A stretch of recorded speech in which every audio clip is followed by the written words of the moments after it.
Tayamum tuh apa tadi? Isalut turabi ilal wajhi wal yadaini min ayyi makanin biniyatin maksusatin. Menyampaikan debu pada tangan, pada apa?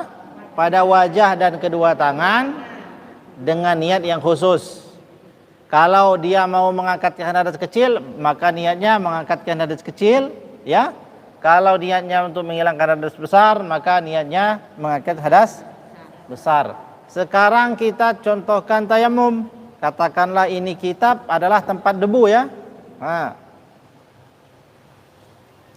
maka tangan kita, kedua tangan kita letakkan pada debu. Ini tayamum namanya contohnya. Nggak ada lagi yang nggak tahu tayamum, ya. Kita letakkan kedua tangan kita, ya.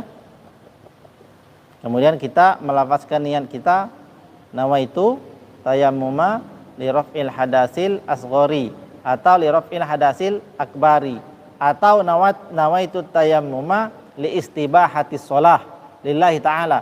Aku berniat bertayamum untuk menjadi sebab bolehnya melaksanakan sholat. Kalau hafal dibaca namanya talaffuz bin niat, hukumnya sunat. Tapi kalau tidak hafal cukup di dalam hati. Yang penting di dalam hati kita ini sekarang kita berniat untuk tayamum agar bisa melaksanakan sholat. Kita letakkan tangan di atas debu. Setelah itu kita angkat tangan, kita pukul-pukulkan tangan supaya debunya berjatuhan, artinya tidak banyak di sini. Ya. Setelah itu, ini debu, sudah ada debu, ya. Debu ya. Debu sudah diangkat dari sini. Kemudian kita usapkan pada wajah kita.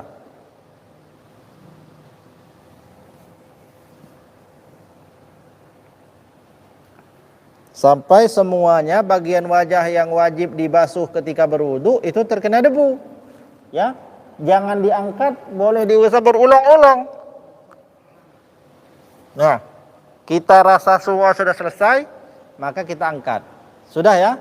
Wajah sudah. Tadi tayamum itu wajah dan tangan.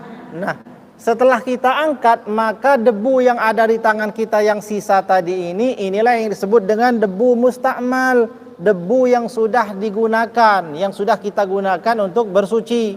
Maka ini sudah mustakmal, hukumnya suci tapi tidak mensucikan. Maka ini harus kita buang.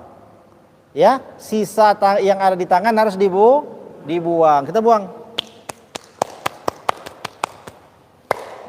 Sudah nggak ada lagi, ya? Nggak ada lagi. Pokoknya sampai ibu-ibu yakin nggak ada lagi debu yang ketinggalan.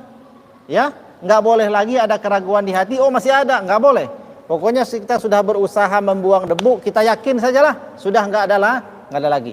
Maka selanjutnya kita ambil daripada debu itu dengan kali yang keduanya. Nah, pakaian dibuka sampai di sini. Saya aja yang dibuka, saya contohnya. Tangan. Kita ambil lagi debu. Ya? Sudah ada, kita buang lagi. Terus kita mulai dari sini, dari ujung sini. Ya?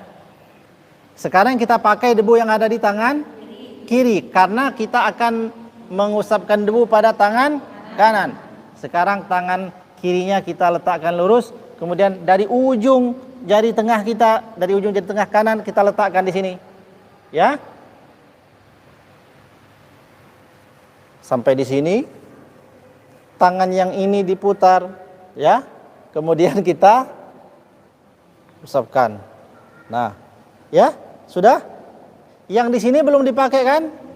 Selanjutnya kita gantian. Tangan yang kiri yang kita letakkan di sini. Kemudian kita putar, saat diputar, ujung jari jempol dengan jempol ketemu di akhirnya.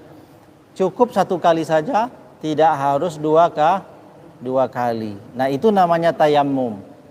Tayamum itu bisa mensucikan orang yang berhadas kecil, juga bisa mensucikan orang yang berhadas besar.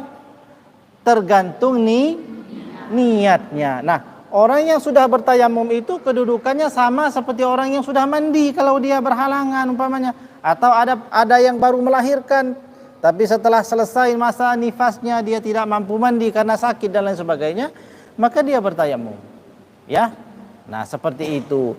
Demikian juga kalau kita mau sholat, terus di perjalanan kita tidak menemukan air, yang tersedia hanya debu.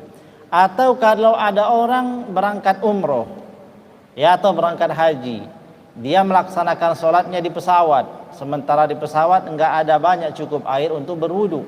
Sementara pada saat tersebut orang harus sholat, ya, harus sholat.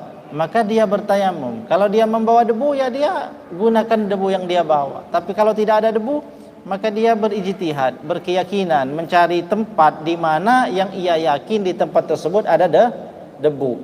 Maka dia letakkan tangannya di situ, kemudian dia laksanakan yang namanya tayamum, dia sholat. Nah, demikianlah ibu-ibu sekalian, kaifiyat atau cara daripada bertayamum.